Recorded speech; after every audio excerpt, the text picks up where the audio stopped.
اسلامی قانون میں رحمت کے بہت سارے مظاہر میں سے ایک مظہر یہ ہے کہ اس نے معذوروں اور بیماروں کی مشکلات کو دور کیا، ان سے مشقت اور تکلیف کو معاف کیا ہے۔ چنانچہ اللہ تبارک و تعالی نے فرمایا کہ اندھوں پر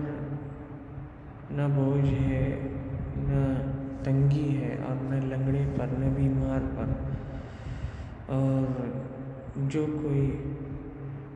اللہ اور اس کے رسول کی اطاعت کرے گا، اللہ اسے ایسے باغات میں داخل کرے گا جن کے نیچے سے نہریں بہتی ہوں گی، اور جو پیٹھ پھیرے گا اس کو اللہ دردناک عذاب دے گا۔ اسلامی قانون سازی میں رحم کی بہت ساری دوسری صورتیں ہیں جو صاف دل لوگوں کے لیے اور اصحاب بصیرت حضرات کے لیے واضح طور پر اشارہ کرتی ہیں کہ اسلام اپنی ظاہری شکل و صورت میں رحمت، آسانی اور لوگوں کے مفادات کا خیال رکھنے والا مذہب ہے۔ انتہا پسندی، ظلم اور سختی اور تشدد اسلام کے اصول اور مبادی میں سے نہیں ہے، اس لیے کہ ظلم اور تعنف اور انتہا پسندی یہ سب وہ باتیں ہیں جو اسلام کی وسیع اور رحیمانہ تعلیمات کے منافی ہیں۔ چنانچہ حضرت عائشہ رضی اللہ تعالیٰ عنہ سے منقول ہے، نبی کریم علیہ السلام نے ارشاد فرمایا، بلا شبہ یہ دین مضبوط ہے،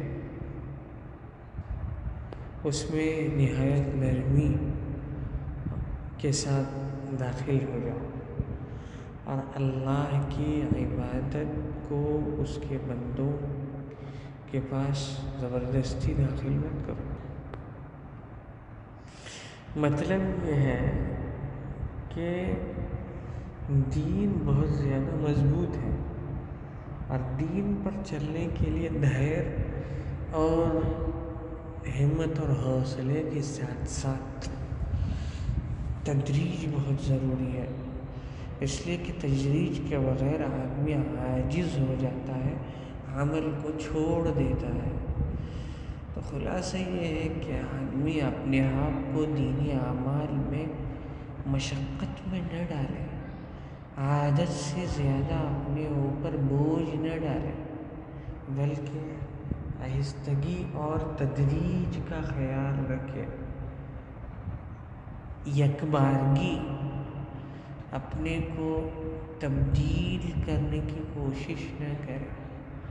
اس لیے کہ انسان کے مزاج میں نفور ہوتا ہے،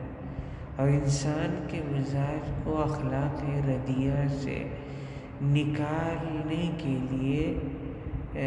تدریج ضروری ہے۔ انسانی مزاج کو اخلاق ردیہ سے اخلاق حسنہ میں آہستہ آہستہ منتقل کیا جا سکتا ہے، اور لہذا جو شخص تدریج کا خیال نہ رکھے اور اخلاق حسنہ کی چوٹی کو یکبارگی پہنچنے کی کوشش کرے، تو اس کی حالت ایسی ہو جاتی ہے کہ وہ خود مشقت میں پڑ جاتا ہے، اور جو چیزیں اس کو پسند ہوتی ہیں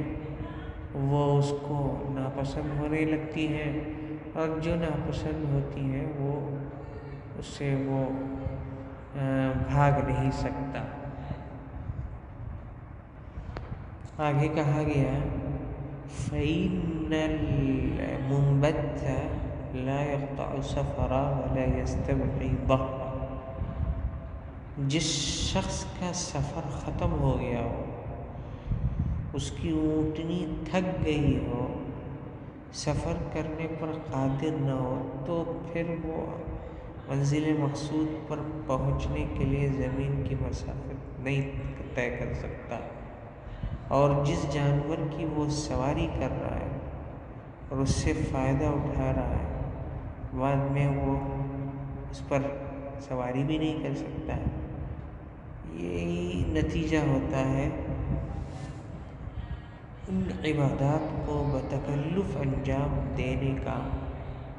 جس کی اسے طاقت نہیں ہوتی ہے، اس لیے کہ وہ تھک جاتا ہے، بور ہو جاتا ہے، اگتا جاتا ہے اور عمل کو چھوڑ